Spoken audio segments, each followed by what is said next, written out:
This is Neil from iPaintGirls.com, and we're going to continue doing the muscles on the arms. And now we're going to go to the side view. And so here's the side view. Muscles to pay attention to. Remember when we did this view here, we have this muscle here.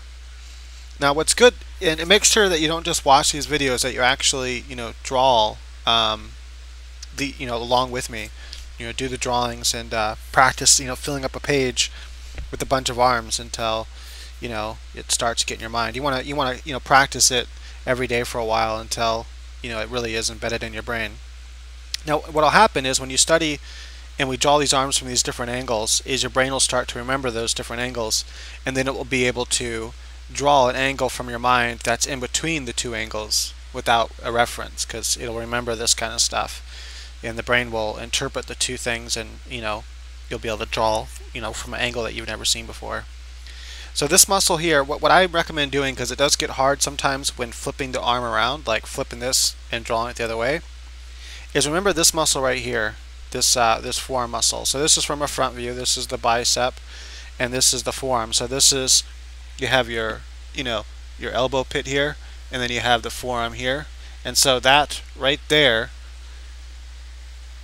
Oh man, its camera's lagging. There we go. So right here is the muscle we're referring to, and so that's right here. That muscle then goes around and starts to connect to the tricep here. So remember that. And if you can place this muscle in 3D space, wherever the arm's at, whether it's facing this way, whether it's facing the other way, then you should be able to place the other muscles according to that muscle there. Now this is just what works for me, so you can do whatever works for you. You'll remember that this muscle right here connects to this muscle, that these are two grouped muscles. So you have another muscle here that's connected to this one, and so when you're in this view, that's why you can kind of see that muscle, this muscle here is kind of wrapping over with this one here. They're grouped together.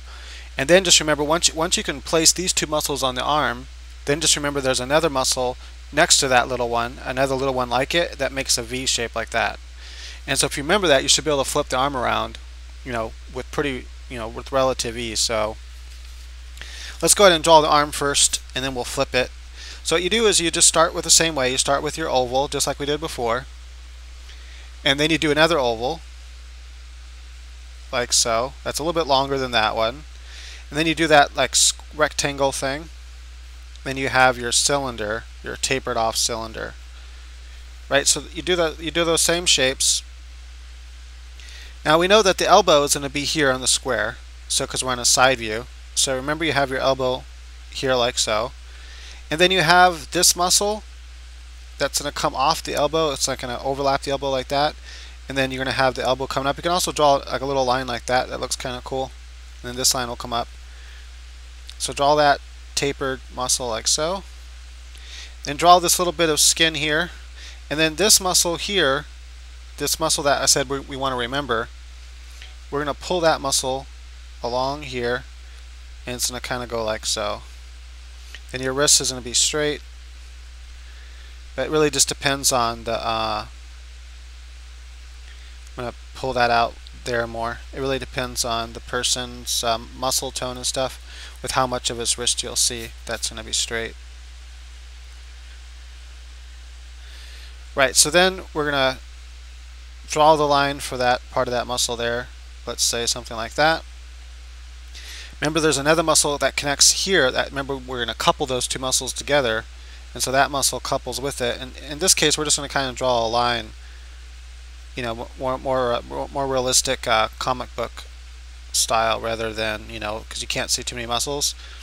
And then sometimes you can see another line here because of that other muscle that connects, that makes this V, and another line there that makes that V kind of shape from the side there. It really just depends how cut the person is. You can sometimes have another line right there. You can even start adding weird lines that aren't really real muscles, and a lot of comic book artists do that, and it does look kind of cool. It just depends.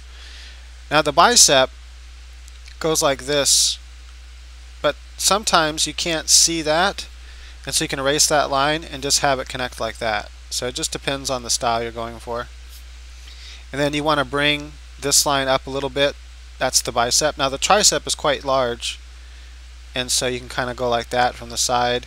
and then kind of bring it, and you can kind of have lines like that. You can have lines coming up in there.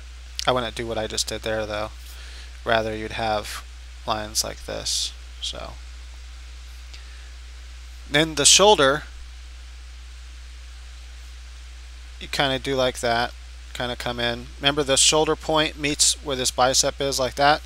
And so you just want to remember that. We learned that before from the other point of view as well. And then if you want, you could add lines like there and lines right here, because there's two it's like the shoulder's made of three muscles, this muscle and then that muscle and that muscle, at least from this view.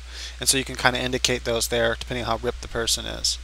Right, so that's the arm from the side view. Those are the muscles that are important that you're going to want to remember from the side view. Now, if you wanted to flip this, it's really not that difficult. So you start the same way by doing the same shapes that we've already discussed, and then it's just a matter of flipping it. So once you know where everything's supposed to be, you can start flipping it. So I'm going to start with my elbow, and I'm going to pretend I don't even have that, but it is good to practice first with the reference. So you have this reference to look at, and then practice flipping it with the reference.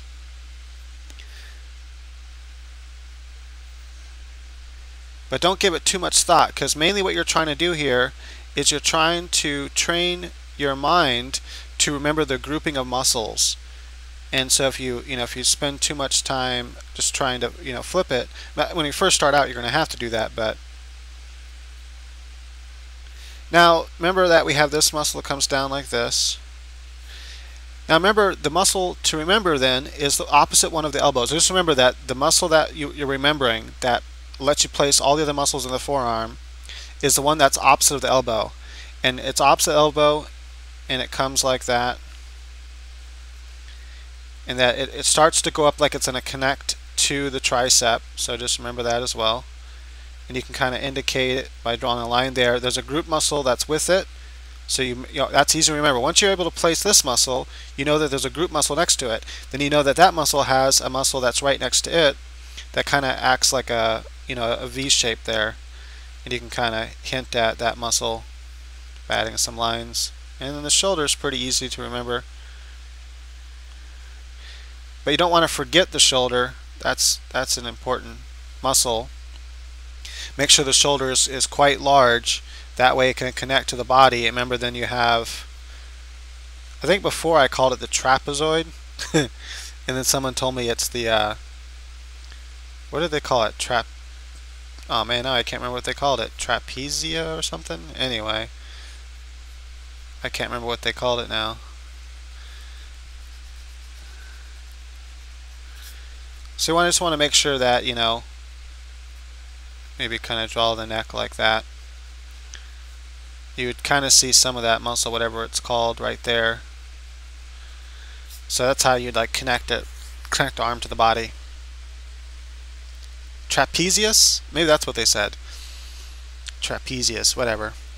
I don't bother remembering all that stuff. It's a waste of brain space. Unless you want to be a doctor or something, or some type of person that needs to know those kinds of things. Right, so that's the arm from the side view. So I'm going to go ahead and just, I was going to try to do each one male and female, but what I'll do is I'll just do the males first, and then I'll go back and show the difference with the female. The female is not much different. It's all the same muscles are there. It's just thinner and skinnier. So it's kind of like drawing a skinny man. But there are certain things to make arms on a comic book female character look sexy. So we'll go into that and how to make them ripped and not ripped. So, alright, thank you for watching. That's your arm from the side view. In the next video, we'll do the back view. So we've done the front view, a slight twisted of the front view. That is, we've done this front view here. And we're going to do the back view. We're also going to do, let's see if I have it somewhere here. Pretty sure I do. This front view, where the person's arm is being held outward, so you can see a lot of their tricep down here and their bicep. So it's almost the same as the other one we did, but as that one, but a little bit different. Okay, so that's that. I'll go ahead and work on the next video then with the back view.